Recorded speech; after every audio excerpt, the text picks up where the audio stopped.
Ah, it worked. Okay, I'm finally live. The stream or something crashed my Chrome, my browser. So that was fun, and I had to wait a while to bring that back. But here I am. It's 7 o'clock here on the West Coast, so I don't imagine that, or I can't imagine that too many people will tune in live. So, which is unfortunate because I kind of wanted to get this off my chest as I was going through. So I've been doing this for 4 years, sending shipments into Amazon, and I've always started doing FBA. Hello. I started doing FBA. Well, I started everything doing FBA, Amazon, and 4 years ago, and that has been great. And I slowly started to get into merchant fulfill later on. Oh, this is great. There's 5 of you here. I didn't think anyone would show up, but this is good. And today so I got into more merchant fulfilled over the years slowly. Right now I just checked 100 and now they're almost all CDs. There's a few books, 186 items listed merchant fulfilled. Now, all of those are long tails. So those are, initially they were higher priced, and some of them have stayed pretty high priced. Hi, how are you doing? Good to see you. I'm good. Okay, good. So usually I would only list items that were merchant fulfilled, that were ones that had high ranks and would probably take a very long time, or in general, a much longer time to sell. And I would try to be the lowest price in general. On a lot of those, there aren't mega sellers. Sometimes there are, but usually there's not. So you wouldn't have to deal with a lot of the constant repricing and that type of thing. So sometimes they get onto these longer tail items, but by and large, it's mostly smaller sellers, that type of thing.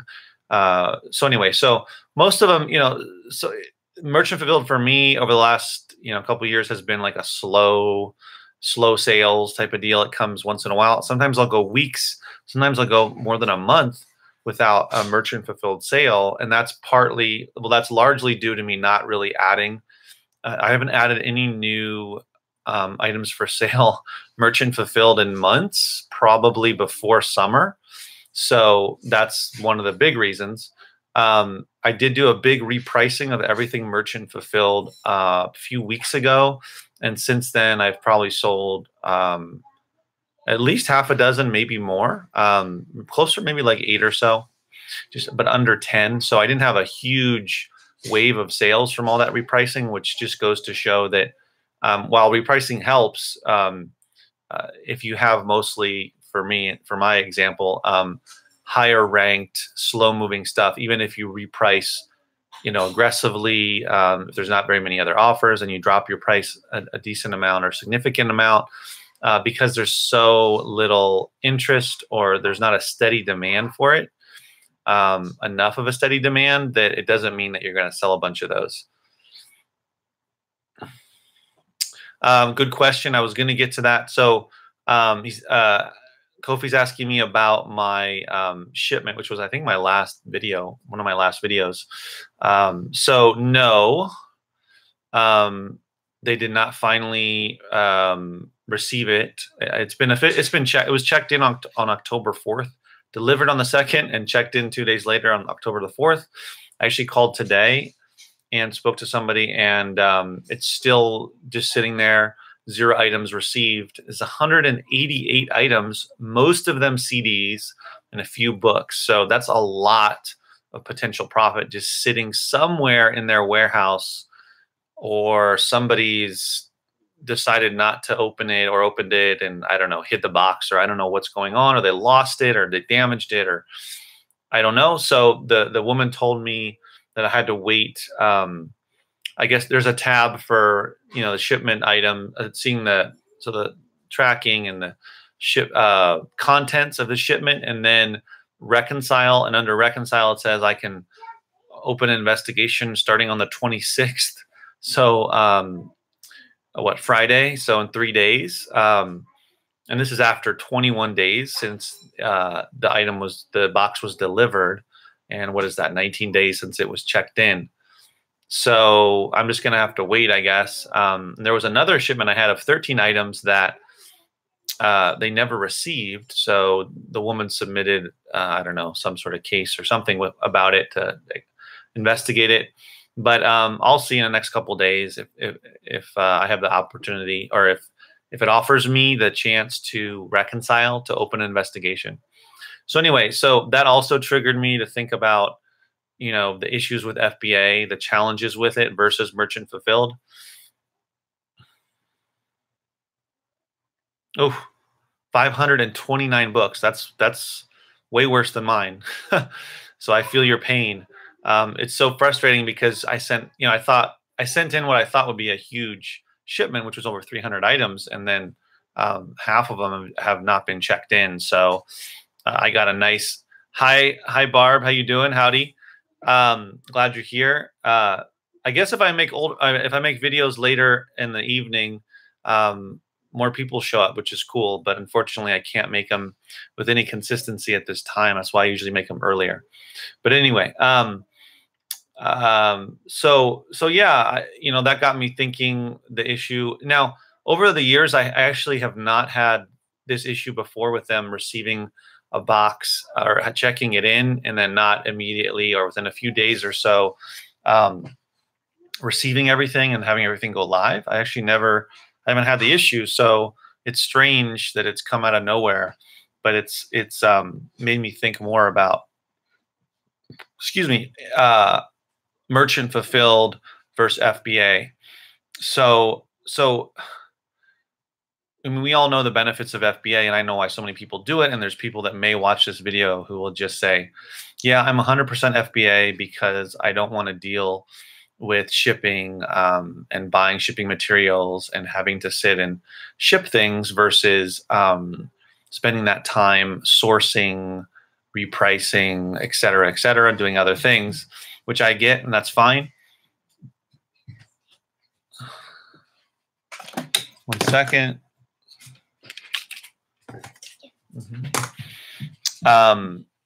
But anyway, so I mean, we kind of know that rationale, and I get it, which is why I really liked FBA. But I was intimidated by the whole shipping thing from the beginning.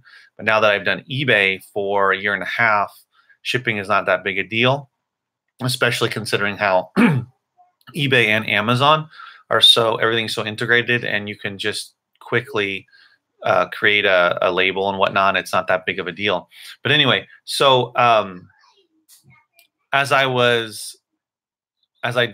I dealt with the issue with the shipment not being received yet, and then I started to go through and reprice some of my items, and just looking at them, I was, which is typical. I talked about this in a few videos or a video before, where the frustration of going back and seeing all of these other sellers FBA sellers get on the offer and undercut my price a lot, or enough to make me probably not get the next sale for no reason other than just to chase the next sale, instead of having an orderly way about it, matching the price based upon the condition, or going at a lower price if your condition is less. You know, common sense things that helps everybody, not just their competitors or not just them, but everybody benefits from that. So anyway, this is nothing new, but going in there and seeing that. And then I was looking at some of the, I was going through a bunch of them and looking through the merchant fulfilled prices on some of these. And I was saying, well, you know, if I had not sent the item in and I priced it at that lowest merchant fulfilled price, I would still make, you know, some good profit. These are CDs that I'm paying, you know, 5-7 cents for in a massive Gaylord, 10 cents at most, but probably under that. So my cost of goods is really low. I pay $225 for almost about 1,800 or so, roughly, that fit into a Gaylord. I would say 1,500 to 2,000. It depends on how full it is, whether it's got some other stuff in there. Sometimes there's other stuff that I can't sell that's not a CD, maybe software, or maybe there's just a lot of stuff in there that's broken. You know, it varies. but let's say about 1,500 to 2,000 items, and that I spend $225 on. So my cost of goods is pretty low. My point being that if I'm making like $3 off of a CD merchant fulfilled, and I only really spent a nickel or a dime on it, it's great profit. So yeah, I was just looking at that because I pulled up the FBA, not the FBA, the Amazon fee calculator, and was just comparing them and also seeing how much money.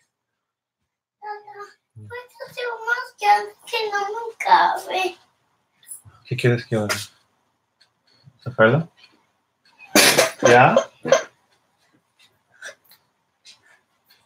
Okay.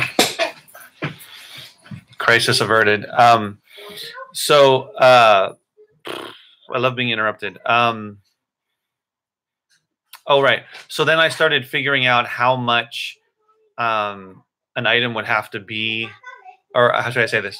What is the minimum I would have to sell an item merchant fulfilled to make a certain amount of profit using the calculator?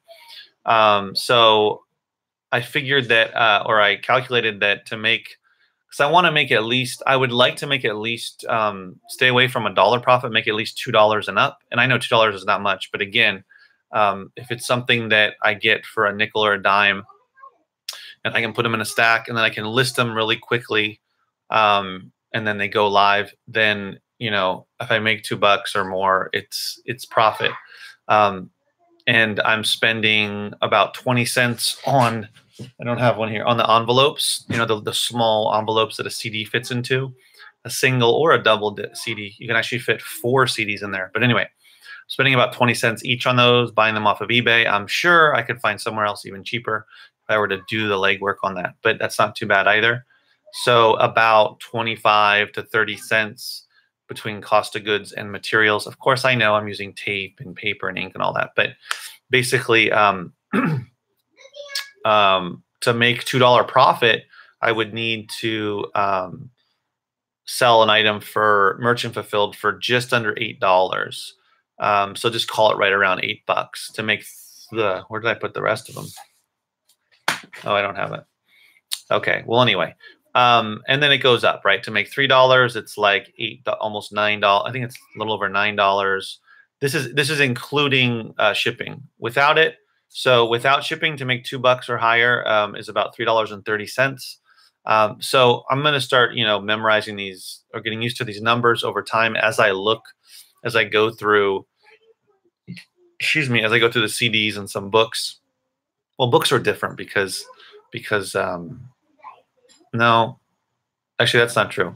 Anyway, getting off track. But books or CDs, and to find out or to see if it's worth it. So I'm not sure what the answer is, but I need to have the balance, or I need to find what makes sense between pulling up a CD or a book and saying, well, I can sell it for, you know, $8.99, $9.99. I'm talking about lower priced items here, but this could also apply to higher priced ones too. Do I send it in FBA, or do I just, you know, list it merchant fulfilled? So some of the things that running through my head with FBA is there's too many costs, like unknown costs. So what I mean by that is like price drops, right? Now there's price drops with merchant fulfilled, I understand, and there's a lot of mega sellers merchant fulfilled, but if the price is dropped a lot, either because somebody or a couple people decided to go, instead of everybody saying at $10, they're going to go down to $7.99 or $8.25, and I have a good copy and they have a very good copy just because it's fun for them and they feel that they want to make less money and get the next sale, then other people follow them, or a bunch of new sellers come on there, new offers come on there, and they all decide to just undercut it. So that means that I have to I have to, you know, I have to reprice. So either I'm going to match them or go under them. If they have a very good copy, I have a good copy, I feel fine to go under their price, et cetera, et cetera. But it's potentially going to take longer to sell that item, and I'm going to have to sell it for less. So that just means that I have to continue to pay monthly storage fees. That just means that it's going to take longer for that item to sell. Is it going to go past the 6 months? Maybe, maybe not. Hopefully not. A smaller percentage will. Probably like, I don't know, anywhere between up to 20, 25%, hopefully much less than that. But of everything I send in FBA, if I can sell 75 or 80% of it within 6 months, that's great. And then if I get close to 6 months, I drop prices a lot to avoid the long-term storage fees. But the other thing is inbound shipping. You know, I've already sent the item in, so I've already paid it, but I have to pay the inbound shipping. There's always the risk of them damaging or losing it. These are all things that people talk about, but it's just, I don't know whether it's worth it on as many of these items to do FBA. It's weird. It's a weird balance because I guess I get frustrated, you know, when I don't know what's going on with that box, but you know, I'll figure that out. But that seems like it's a bit of an anomaly. It hasn't happened that often, or actually, I don't think it's ever happened. I don't think they've ever lost a box, trying to reimburse me for an entire one. But we'll see what happens with that.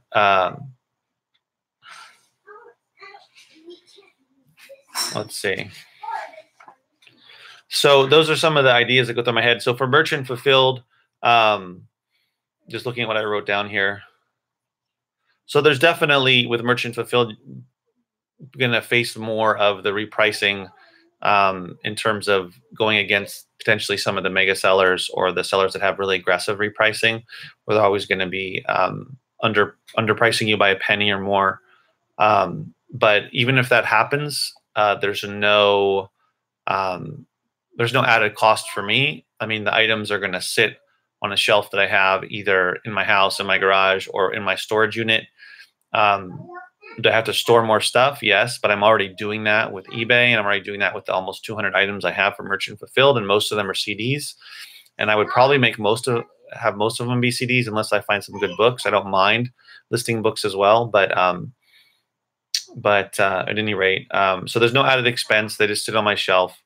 I know the extra, well, you know, there's extra things like envelope and bubble wrap and tape and things like that. And of course, the extra time to ship and potentially deal with issues with shipping. But by and large, you know, the many hundreds and hundreds of items that I've sold on eBay, I haven't had too many issues with the post office. It happens once in a while, but it doesn't happen that often. The other thing that's a benefit, and now I don't mean that I want to go give up FBA and go 100% merchant fulfilled. That's not what I'm saying. I'm just saying that I'm going to keep doing FBA, but there might slowly become a lot of instances where merchant fulfilled will make more sense. And it's nice. The other nice thing is to quickly list it. It goes live. So that's a big deal when it comes to dealing with the prices, because what ends up happening with FBA from when I list it to when it's finally received and checked in and goes live at whatever warehouse they send it to, it could be it could be a couple days if it's a really close warehouse, but it could be as many as a week to 10 days. If it's going, I would say at least a week if it's going far. And that's the other thing, you know, is dealing with all the split shipments. And I know we're all dealing with it, but that's just another added expense and headache versus maybe doing less of that and more merchant fulfilled well, the problem is, though, I'm just thinking that, you know, if I do less FBA, that means the shipments are going to be smaller unless I wait longer to send it out. And the smaller shipment is, then the more expensive it is, potentially the more expensive it is, because the split shipments, the split shipments are, there's still going to be split shipments, but there's going to be less items going. So potentially it's going to be more expensive. Okay. Yeah, split shipments is a big headache. I agree. Barb says, are you doing free shipping for merchant fulfilled CDs and books? That's interesting that you say that, because as I was repricing, let's see, I'm bringing it up here.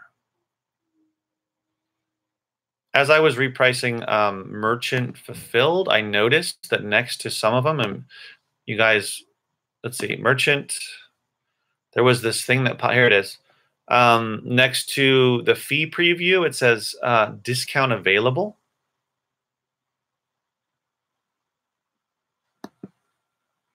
Get referral fee discounts by offering products through seller fulfilled Prime. Is that what you're talking about, Barb? Offering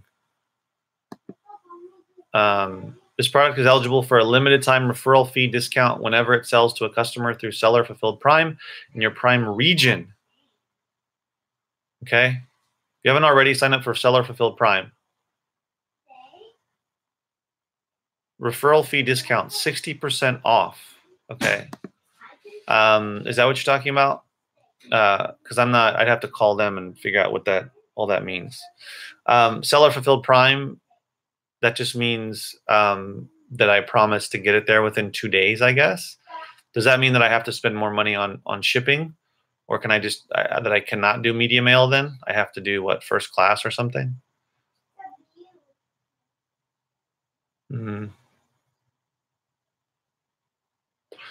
Anyway, I don't know.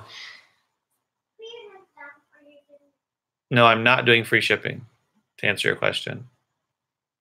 But I don't know if that matters as long as I'm matching the lowest price, merchant fulfilled. But maybe somebody can answer that question that's not live. But anyway,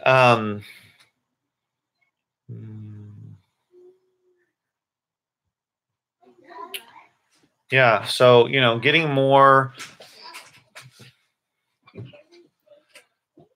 Pat says first class if local, priority if across the country. So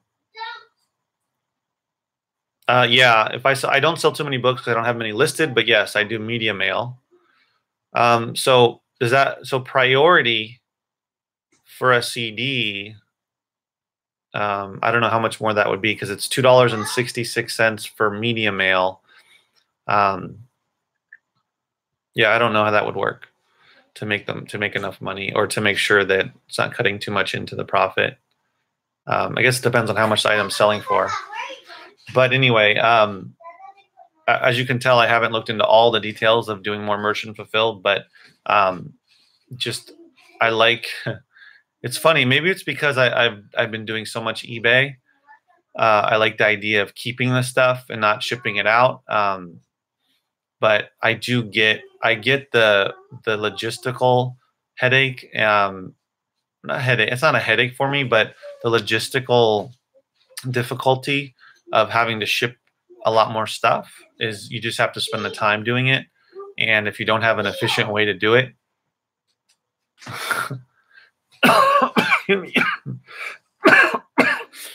excuse me, then it can take some time. But in terms of merchant fulfilled, I mean, the great thing about merchant fulfilled versus eBay is you don't have to take photos. You can just go on the listing and just, just list the item, and it goes live within 15 minutes or less. And there you go. Versus eBay, I have to take a picture and then upload the pictures and then list and add the photos. And I have templates, but it still takes more time. I like eBay; it's great, but it takes more time than sitting and just doing a bunch of merchant fulfilled stuff. Even though I'm going to have to end up shipping those out. And the other thing is, if I start listing CDs merchant fulfilled that I would have in the past and in FBA that are much lower ranked and sell more often, then as I build that inventory up, I'm going to be getting more merchant fulfilled sales, which is more time spent doing the shipping. But that's just, as long as I'm making good profit, then it doesn't seem like that big of a deal. But of course, I love just going on to.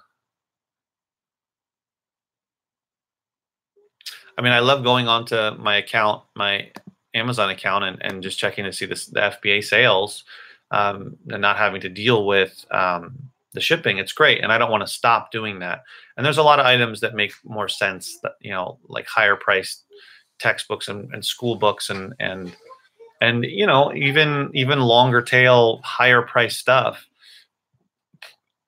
I get it, I get it, and that doesn't mean I'm saying I'm going to stop doing FBA, but maybe what it means is the lower price, like maybe I'll stay at $12 and up for FBA, which will mean a lot less that I'll send in.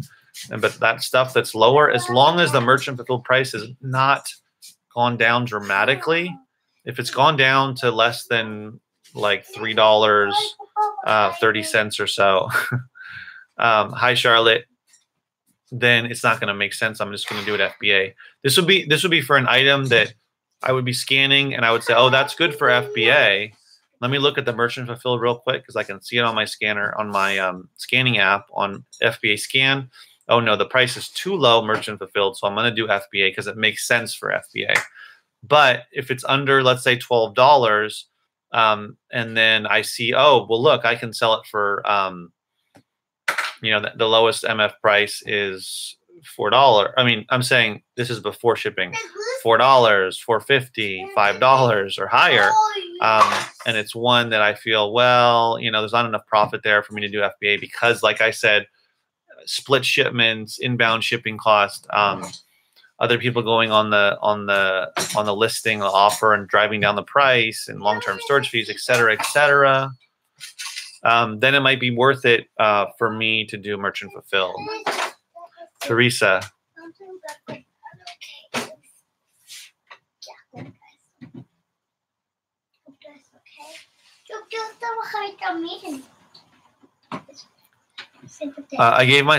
Teresa says, I gave myself a huge headache trying to do the math for shipping while trying to match other sellers' prices. Yeah, I don't understand. My shipping cost, instead of being $3.99, is not always. It's often $4.58. I don't know why. Maybe there's a setting that I need to change within my merchant fulfilled settings or something that I should probably call seller support about. But kids are playing in the background, so I can't hear that noise. But anyway, yeah. So yeah, it's a bit of a headache, but and especially because a lot of the other sellers have $3.99 as they're selling. Right. Forgot what I was saying. But Teresa says, if I offer free shipping, need to make sure that price still gives you a profit. Yeah, for sure. I mean, that's the thing. Like, I don't feel like I need to do the free shipping, merchant fulfilled, as long as the overall price gives me at least over $2 or more in profit. Also, what that means is if a item is around $8 merchant fulfilled, shipping and the cost of the item, that means that there's more likelihood that it's going to go below my threshold. So probably more like $8.50 to $9 is where I would be comfortable to have room, just in case, which is very likely, that the price will be brought down by a obnoxious repricer who's set to just constantly every second go 1 penny less, 1 penny less, just endlessly, because they think it's fun or whatever. Yeah, I don't think that buyers really care as long as the overall price is the lowest, if that's all they care about. They might care about the condition. I mean, this is a whole other conversation, whether you're FBA or merchant fulfilled, is do most buyers care about the price more than the condition? So the price or the condition, or also feedback rating, condition notes. So, those are other things to throw in the mix. A lot of people feel, who cares about the condition notes? The feedback rating is kind of important, as long as you don't have like 88% or something, as long as you're at least in the 90s. You don't have to have 100%. I don't have 100% anymore. I'm at 97% right now. So there's other factors as well, not just the lowest price. But for many people, I don't know what percentage of buyers, but for a lot of them, the lowest price is the most important. Unless it's acceptable condition, then some people might not want to get acceptable CD or book. They'd rather get at least good.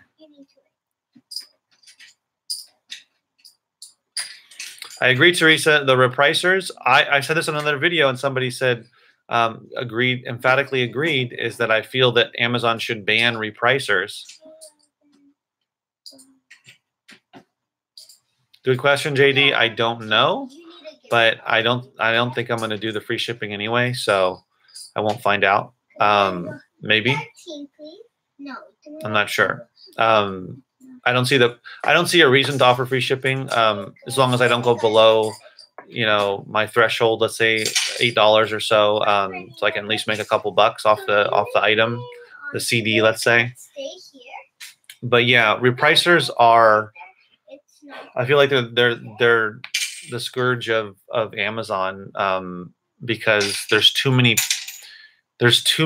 mega sellers, but then also smaller sellers, especially with Prime, that are FBA sellers that undercut.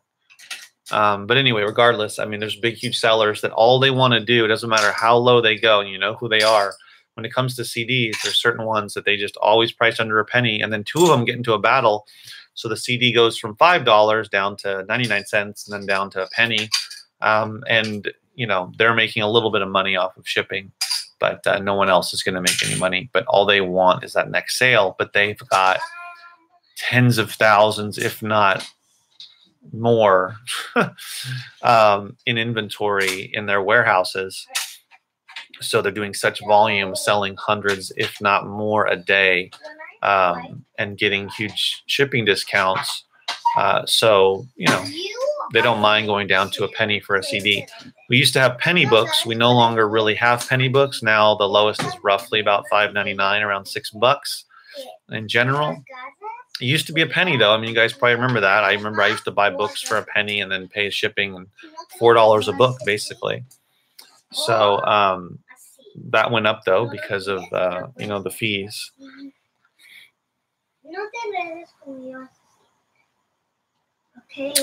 So this week I've been working on Amazon. Last week I was working on eBay. That's what I started doing last week, is alternating the weeks. Kofi, you're asking about for FBA, or are you asking for eBay or merchant fulfilled?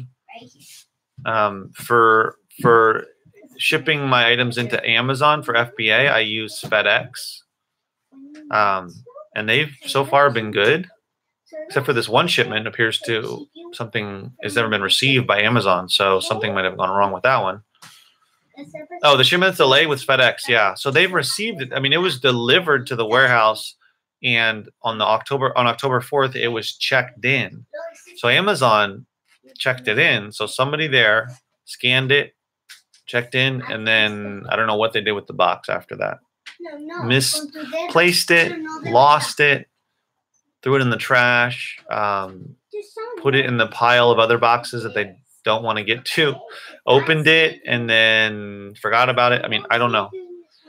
I mean, these are human beings that work there that deal with all the inbound shipping, all the boxes coming in for FBA. So something clearly went wrong, because there's no way it should take this long. They should be able to get through a box really quickly. I'm sure that they just pull them out and scan each of them. That's why we have the barcodes on there. So anyway, yeah, it was FedEx. Excuse me. No, you are going to do if you guys have, oh. I'm going to take it until you are good. So sit calm, okay? Oh, I don't know. I've always used UPS in the past. Maybe. If the box is damaged or the contents are damaged, I mean, I'm assuming they'll reimburse me, or they'll pay me what they feel everything is worth. I don't know. We'll see. I mean, luckily I didn't pay, a ton of money for all that stuff, but it took a lot of time.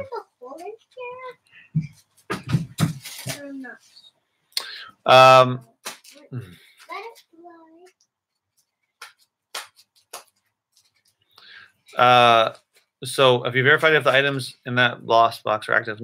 Yeah, they're not active. Hold on.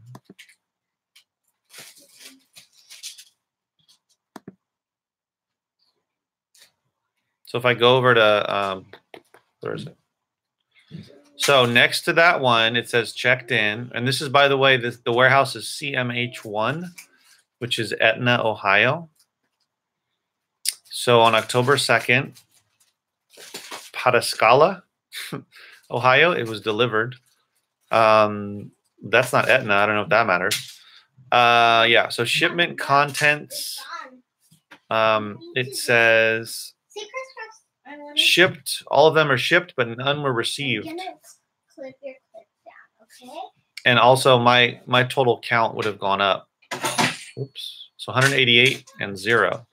And reconcile not until October 26th. Yeah. So as far as I can tell, they are not live. Okay, this is like a lot of problems. Teresa says she heard about a lot of other people stranded inventory. Wonder if something is going on at Amazon. I don't know. It seems to be. See, I don't know if this is just totally random, or if this has to do with FedEx. But it says it was checked in. I mean, it's it says. It says checked in. Oh, what is it? It's weird on the tracking, the track shipment page or tab. It doesn't say it was checked in, but then the status of it on the shipping queue says checked in. So, there's all these little details, and I don't know if it matters. I don't know if any of that matters, but that's the deal. And it's not the end of the world, but I just don't want it to keep happening. So it's a little bit of a red flag. If I send it and by next shipment also has an issue, then I don't know if it's FedEx or I don't know if it's Amazon making a mistake or both. Hopefully they can figure it out. Anyway, so yeah, if you guys have questions or comments, let me know for sure. I think I'm winding down the video. But yeah, last week I did a lot of eBay. I did a lot of eBay CD lots, and this week it's Tuesday. So yesterday I started. Did I start yesterday? Yeah, I started sorting through. I have 3 new Gaylords. They're like a week old, but 3 Gaylords. A high price alert. Yeah. He said he has a book stranded for a high price alert. Well, and so I already sorted the Gaylord of CDs. A cool thing that I have, but for me, that I like is during the process, usually I would just put them all in the stacks. And then once I sorted out the whole Gaylord, then I would start going through them and scanning them. But this time, which took a little bit longer, but not a lot longer, as I went through the CDs, I was quickly glancing at them to see if I recognize them. And the ones that I know are no good for FBA, I just put to the side, and those are going to be put into alphabetical order. Well, they're going to be stored away in all the boxes I created alphabetically, and then other ones by genre. So then I'm left with less to scan. And it doesn't take as much time for me. It won't take as much time for me to scan through them, and I'll have dealt with all the duds, I guess, and those will eventually be sold on eBay in lots, unless I just end up opening a CD store, which I don't see just yet. But I do have a lot of CDs. It's pretty ridiculous.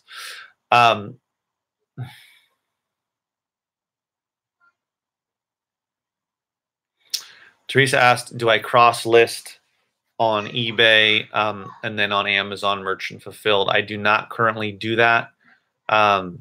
Should I do that? Maybe. I don't know. I haven't had experience with that. I'm not sure if that's how easy that is. I know there's some, I'm not entirely familiar with them, but I think one is called Joe Lister. Is that right?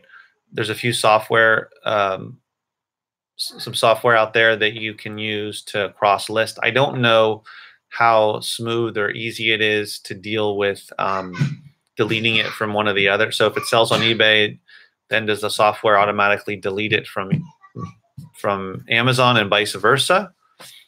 Because that's where it would become a headache for me. And maybe there's a good solution.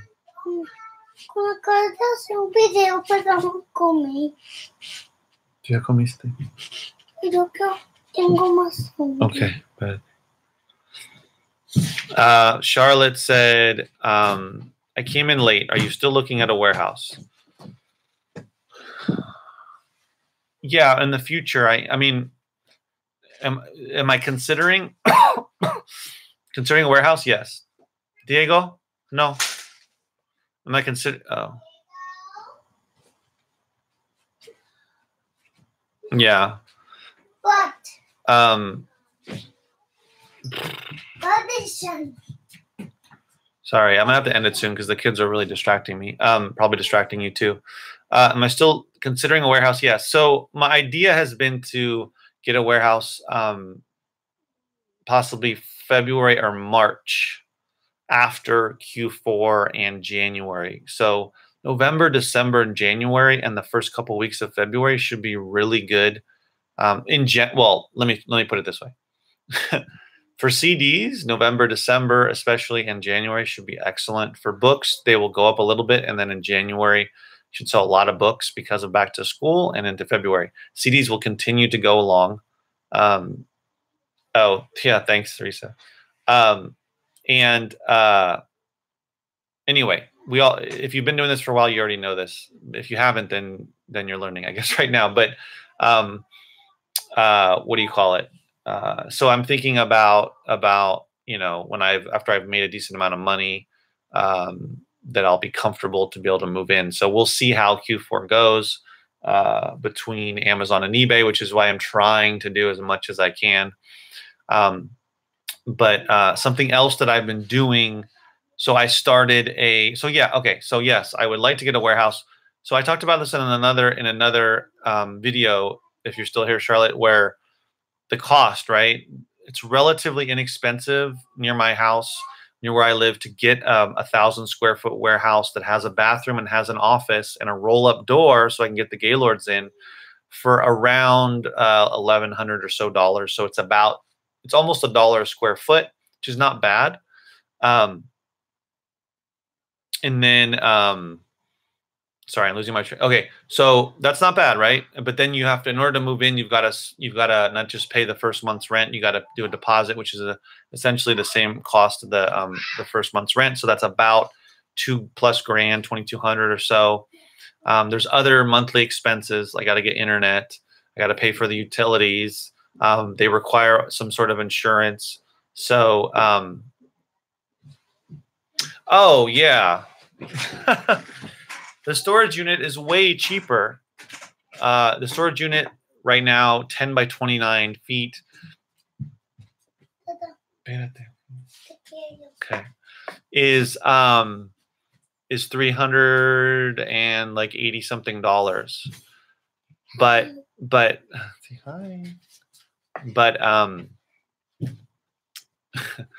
dilemma is that it's a storage unit, so it's just a space.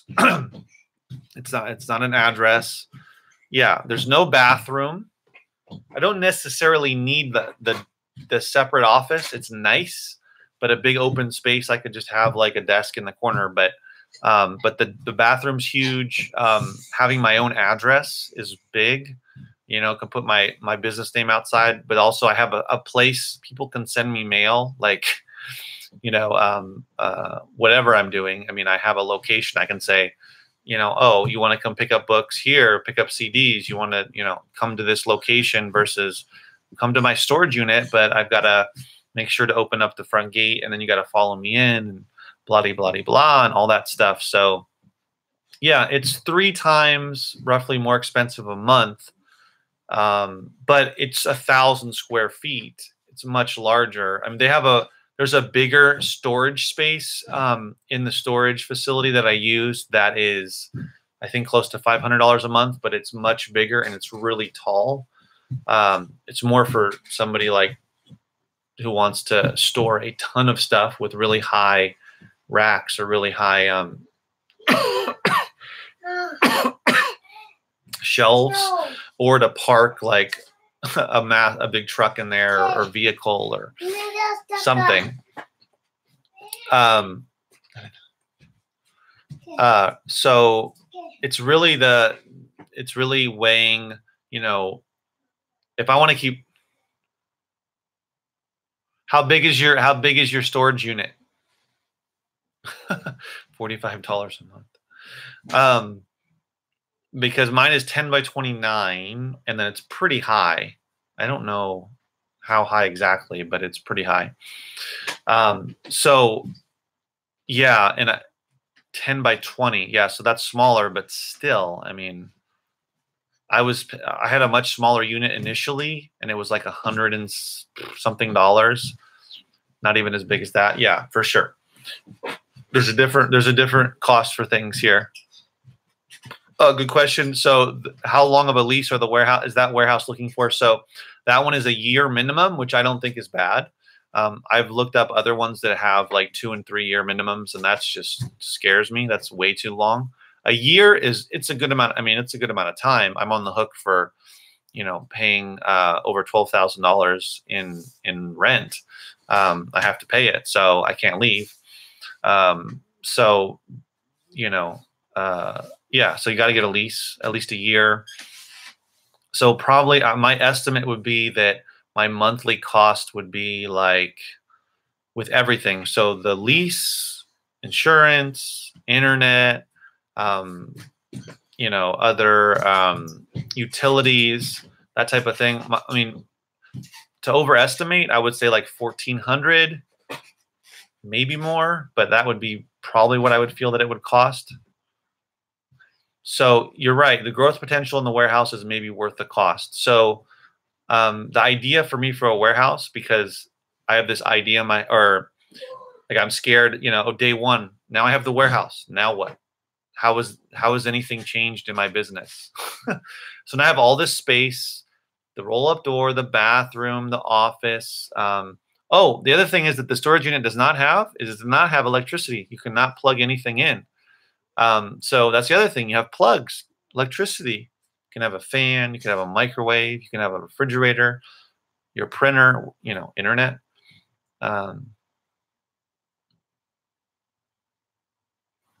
Pat says that's what gave me cold feet in the situation. In that situation was a 3 year. Yeah, 3 years is too much. A year I think is fine to start out.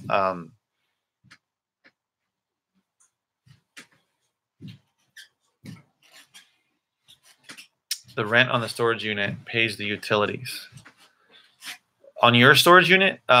Because yeah, so basically that's the dilemma. And this is going. So I started this in 2014, just myself looking for something that I could do I didn't have to, because of the kids, watching the kids, I wanted something flexible, but yet where I could make some decent money. And I found it, right?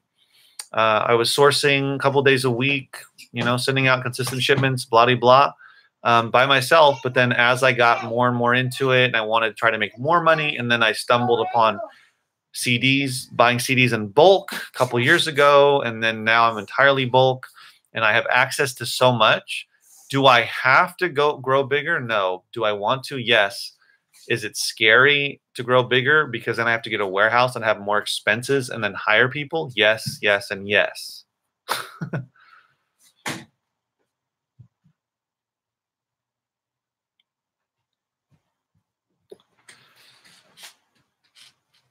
Latin Pickers, warehouse gets you more bills too.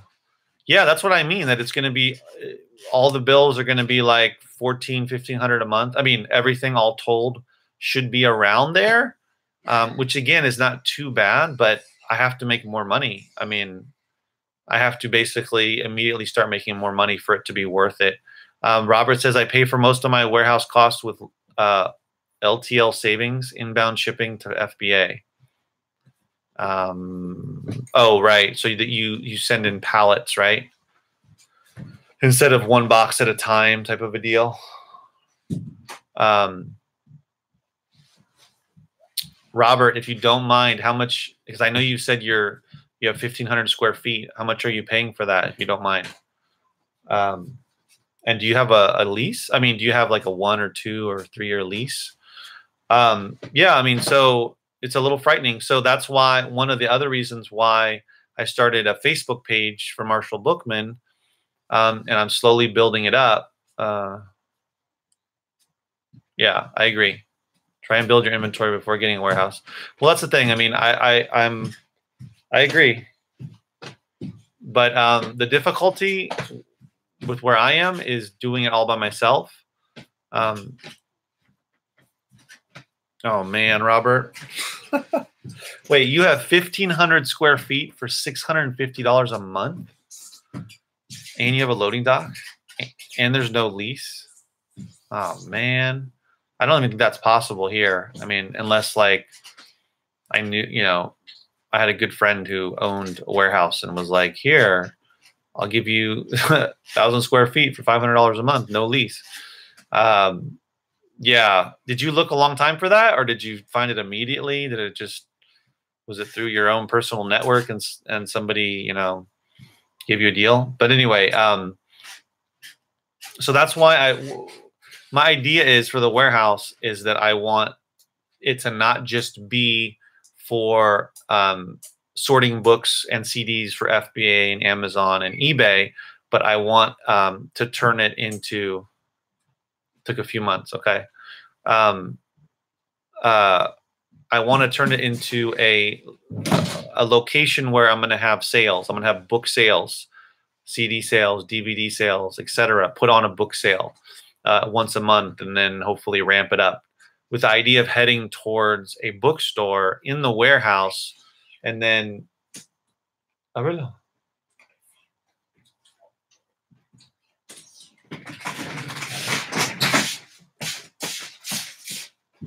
Bianca, deja la puerta.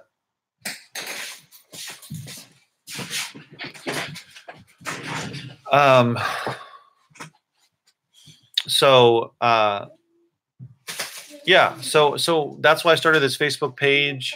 I've talked about it, only like a couple videos. Marshall Bookman Media is what I called it, because someone else had Marshall Bookman, a personal page, which is weird. But anyway, and what I'm going to be doing before I'm going to the warehouse is I'm going to build up the page, and then I'm going to do a book sale. I'm going to try it out. We'll see how it goes through Facebook Live. I've seen a couple other people do this, and these are the books that I'm just, you know, the only way I can make money off them would be like in a lot on eBay. And I'm going to try to build an audience, a following by doing that, so that if and when I get to the point to where I'm going to pull the trigger on the warehouse, I have this audience that will kind of follow me there, and I'll continue to do those sales. And then as I get prepared to actually get like bookshelves and shelving and put up books and CDs and whatnot, and actually have a sale in the warehouse space, that I can invite all these people and also, you know, just advertise locally. But that's the grand plan. We'll see how it goes. So it would have been nice to do all of this before Q4, before like set it all up in the summer or something, and then lead up to Q4, but it didn't work out that way.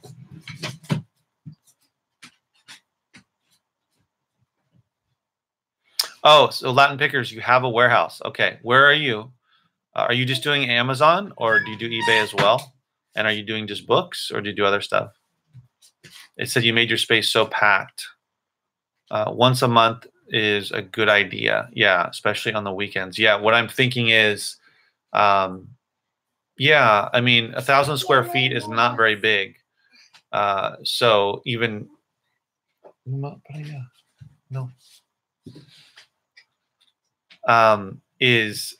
So, you know, even if it's like only half of that, 500 square feet to put up shelves, it's not very big. So yeah, so it's a scary prospect, but yeah, I'd be interested. No, no. It's a scary prospect because it's Bianca. No. ¿Entiendes?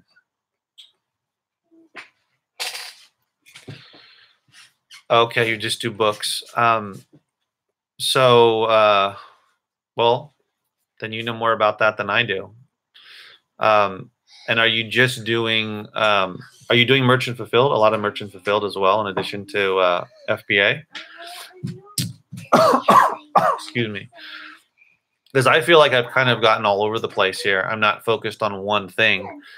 You know, I'm not focused on just books or just CDs or just DVDs or, just Amazon or just eBay. And that's one of my big problems is I try to do too much. I used to just be focused on books and FBA. And then I started to dabble in VHS tapes, and then I stumbled upon records and then CDs. And now I'm doing eBay and Amazon. So yeah, so it's kind of gone all over the place. I agree. It's a limited audience. Yeah, I agree. Robert says he thinks online money is better. Yeah. Local is a lot of work and a much more limited audience. I agree.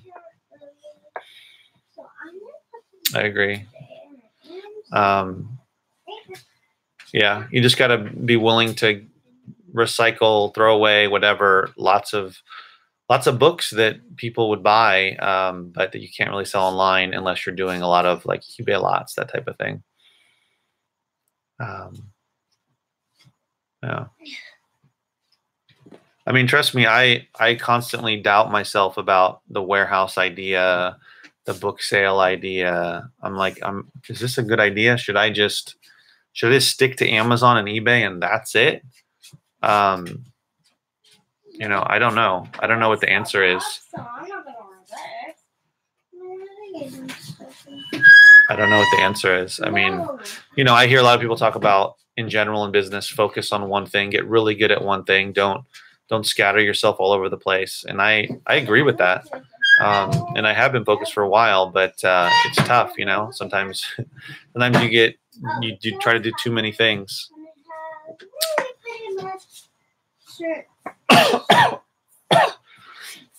I don't want to. Yeah, I agree. And I go between that. I'm like, well, should I, because I do CDs. I mean, bulk of my income is CDs and books on Amazon, FBA. That's the bulk of my income. My eBay it's kind of fluctuates, and there's some decent money there.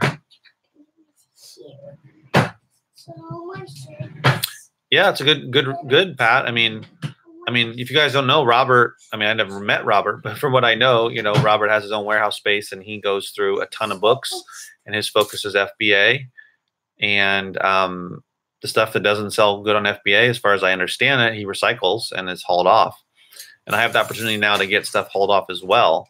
And books are cheaper than anything else, bulk, media-wise. But I don't find nearly as much profit in one Gaylord of books that I do in a CD Gaylord. And because I can sell CDs on Amazon, I'm fortunate that I can do that. Yeah. So, I mean, Pat brings up a good point. When doing bulk, is the time spent trying to monetize duds just taking away from turning and burning the real money makers? Probably. So my question to you and to anybody, when it comes to the books, I have a way now to just get rid of all the ones that I can't make money with online. I can just have them recycled and taken away. When it comes to the CDs, I don't have that. Granted, they're not as heavy, but all the extra CDs that I cannot sell individually on Amazon, Merchant Fulfilled, or eBay, they only can be sold in lots.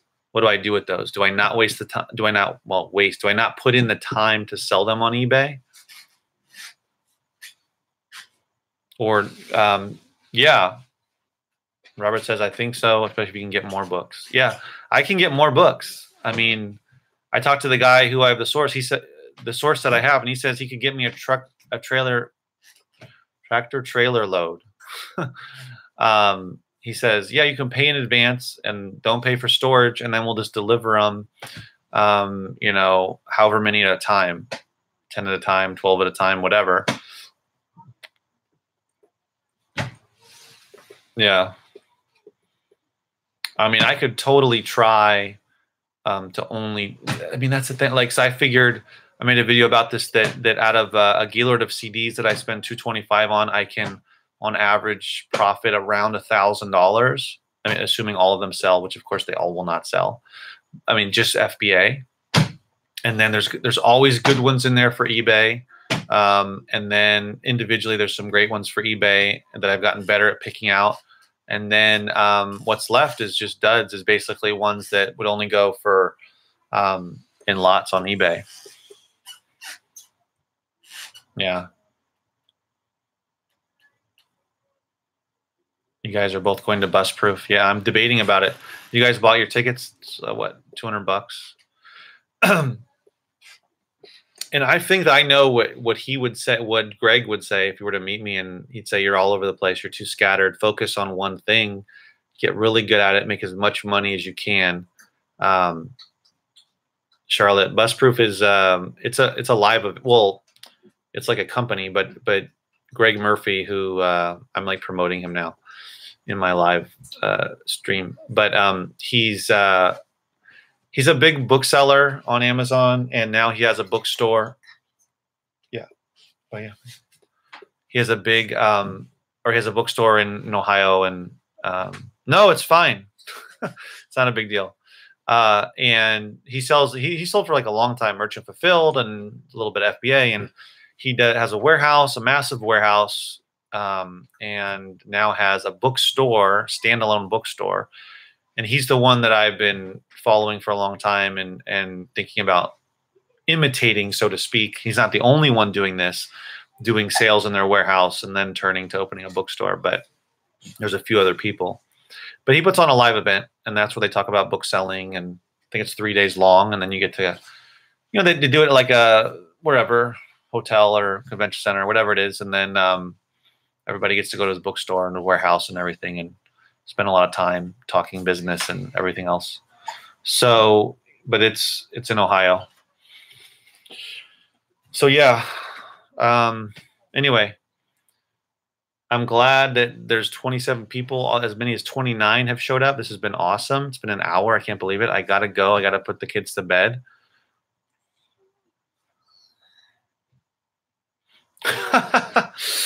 Yeah, I'm an amazing animation. Yeah, I don't know though. Maybe I should just continue to be a mystery.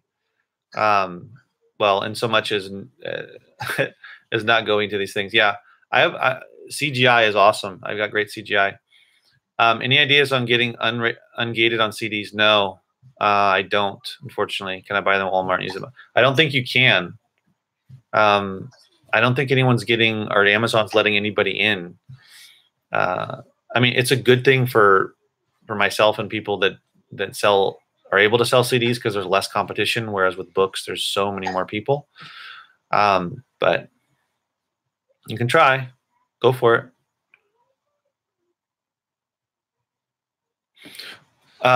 Robert, do you stay above a certain, or do you have like a minimum price point for FBA for books? Is it like $10, $12, $15, something like that? Do you are you willing to send in the quicker sellers? How do you deal with knowing that a lot of those faster selling books, there's almost always going to be somebody who's going to undercut you in price and have it potentially take longer to sell. That's kind of what I'm stuck on, whether it's CDs or books. Profit based. Yeah. Profit. Yeah.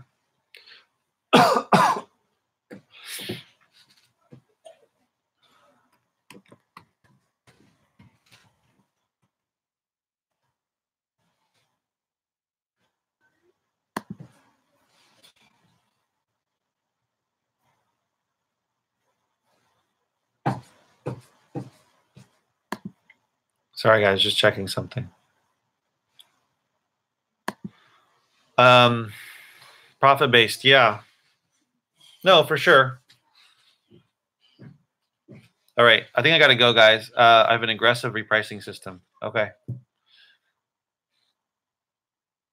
That's funny, Charlotte. You just said that because I bought a ticket. Well, I bought 5. I never played before, but it's so ridiculous. They don't show.